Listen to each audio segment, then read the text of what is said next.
Russia and Ukraine war has caused widespread devastation within the war zone. Suppose you are aware of the consequences of the Russia-Ukraine war. In that case, you will know that it has negatively affected the world economies. It is an excellent example of what war can do to the world economy. What if we tell you that there is another war brewing just below the war zone created in the Russia-Ukraine war? Yes, you heard it right. There is a war brewing, and this is going to involve another global giant, China. Why is China going to war, and with whom? Well, tensions have been rising in Taiwan, which is surrounded by Chinese warships and warplanes. So what will be the consequences, and how will it impact the world around us? Stay tuned till the end to find out.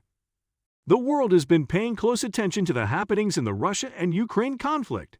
It has caused shortages of many products worldwide, including fuel and food grains. Inflation has also arisen at an alarming rate, causing the world to suffer. Countries worldwide have been either justifying, criticizing, or even abstaining from making a comment on the ongoings in Russia. Is the world at a stage where its economies will be able to last if there happens to be another war, this time in Taiwan? The Chinese Army, known officially as People's Liberation Army, is getting ready to enter Taiwan for anything but a visit. They are practicing drills which dictate the conditions the army will face if they are required to invade Taiwan. The Chinese have been irked by the growing calls in Taiwan to protect its democracy. This directly impacts the narrative currently in the Ukraine and Russia wars. The idea is that Ukraine is fighting for their democratic values against an autocratic state of Russia. This has lit a spark in the Taiwanese movements. Taiwan is a multi-party representative democracy. They are governed by the Constitution of the Republic of China, a document initially supposed to regulate the Chinese polity before the Mao-led revolution. Instead, it has created a Taiwan with a centralized government with 5 branches of governance. These are Executive Yuan, Legislative Yuan, Judicial Yuan, Examination Yuan, and Control Yuan. Each department is given a distinct role and is under the direct or indirect control of the mainland Chinese government. Recently, U.S. House Speaker Nancy Pelosi also visited Taiwan, which infuriated China. She even referred to Tiananmen Square and met the Taiwanese legislature's Deputy Speaker Tsai Ing-wen. This has only strengthened the calls for independence by the Taiwanese. The question remains whether China will actually react aggressively, involving military action. YO News has confirmed that the Chinese have conducted military drills in surrounding areas of Taiwan. These drills included all the wings of the People's Liberation Army. China has not shirked away from the reports and has, in fact, contributed to the information collected by revealing information.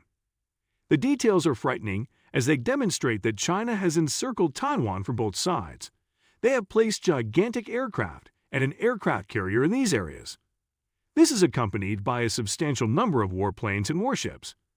Taiwan's coasts were crowded out by the Chinese warships and warplanes with missiles ready to deploy.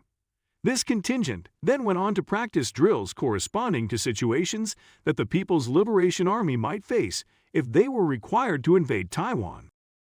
If you are still ready to give the benefit of the doubt regarding the intention of the employees, then just observe the reporting of Chinese state media. For example, the Global Times has reported that the military exercise carried out by the People's Liberation Army was a fractional preparation for a forceful reunification operation in Taiwan. If you are not aware, then Global Times is a Chinese newspaper printed in English under the control of the Chinese Communist Party's flagship newspaper named the People's Daily. It is used by the ruling party to comment on various international issues, so this is not to be taken in a light-hearted manner. The Chinese military has reportedly practiced particular scenarios they may encounter in their military operation in Taiwan. For instance, they practiced neutralizing the military resistance that Taiwan's military may mount.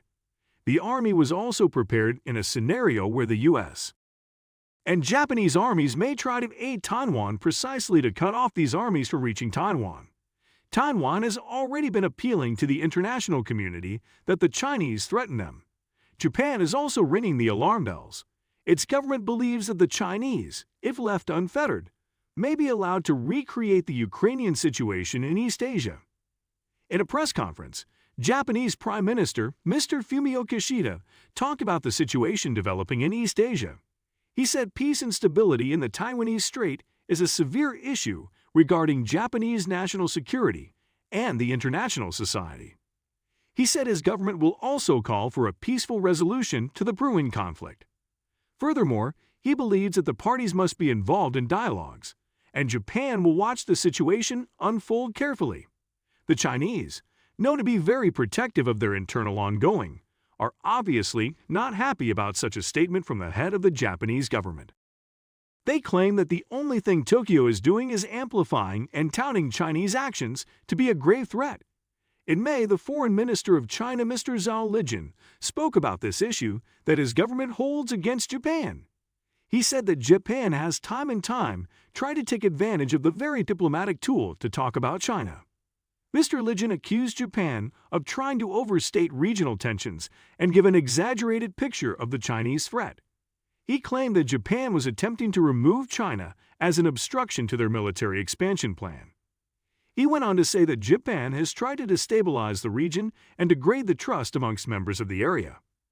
China has recently reiterated that it will exercise the military option if the Taiwanese government doesn't relent. They are ready to use military force to reunify it with the Chinese mainland. The Cabinet of Taiwan Affairs Office and the News Department have reported that Chinese incursions into its waters by their military vessels and missiles fired by the People's Liberation Army. Taiwan, which has been on the defensive so far, has decided to take the offensive option as it also launched its own live-fire drills. These drills involve armed forces practicing with accurate ammunition and simulation, which mocks real-life military situations that could develop. The tensions have also affected the island's economy in a significant way. China has created a ring of military vessels, which effectively means that Taiwan is blocked from international trade. In addition, the semiconductor industry is sustaining a significant adverse effect due to the ongoing tensions. Airlines had also had to cancel their flights into Taipei Island, while some of them are flying in, having to brave the airspaces guarded by the People's Liberation Army. The ships that have entered Taiwan cannot leave as they are stuck due to the Chinese blockade. Hopefully, these ships are allowed to leave. Even then, it is expected that the number of vessels entering the Taiwanese waters will fall until a peaceful resolution sees the Chinese military presence go. The U.S. House of Representatives Speaker Nancy Pelosi promised that there would be an increased presence of the U.S. within the Taiwanese economy. She emphasized that the CHIPS and Science Act would help economic ties between the island and the U.S. It is a bill created to bend China's competitive edge compared. China has also been exercising cyberattacks against Taiwan. China has been accused for some time of the cyberattack that disrupted the Taiwanese society and economy. The cyberattacks targeted 7-Eleven stores' convenience stores, where the television screens showed the word warmonger Pelosi, "Get out of Taiwan." Attacks were also made on the train stations as well. Reports are also coming from the presidential office targeted in these attacks. China is not going to back down easily. That is for sure. The question is whether China will now target the U.S. in its cyber attacks, as well because of the visit of Nancy Pelosi. John F. Kirby, the assistant to the U.S. Department of Defense, has said the U.S. will watch this situation closely as it unfolds. However, he did assure the Taiwanese government that the U.S. will be committed to defending Taiwan.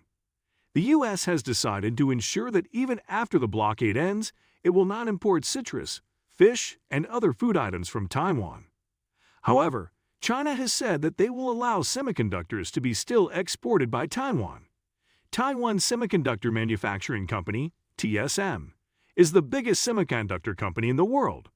This is very important for the Chinese electronic sectors shipped around the world. Experts have observed Beijing's mixed attitude, indicating that economic coercion attempts may not have the negative consequences some may expect. For example, China has previously prohibited imports from Taiwan of items including sugar, wax apples, and pineapples. However, these restrictions are typically only applied to more symbolic goods, rather than exports that would seriously harm either economy. For instance, Beijing is not seen to be likely to implement a ban on semiconductors anytime soon. If you enjoyed this video, Please give us a thumbs up and subscribe to the channel for more similar videos.